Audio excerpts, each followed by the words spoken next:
આ શેઠ આવું કરો છો થોડું ખાય થોડું ફેંકી થોડું ખાય થોડું ફેંકી દે આવું કરો છો એટલે બધા આઠભાઈએ કીધું તમારો તેમના પાસે જવાનું એટલે તમારું શેઠ થઈ જાય એટલે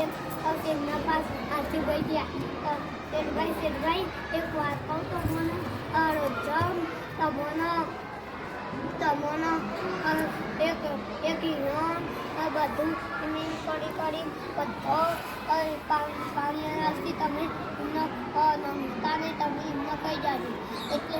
પહેલાં હિરણનો વારો હોય હિરણ દત્તી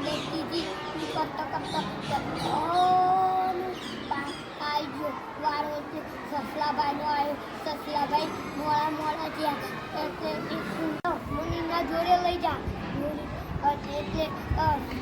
સસલાભાઈ આગળ શેર પાછળ એટલે એ તો કુવા જોડે લઈ ગયા પણ તાપ દેખાય એટલે તાપ દેખાય એટલે એ તો બૂમ લગાવી એટલે શેરભાઈએ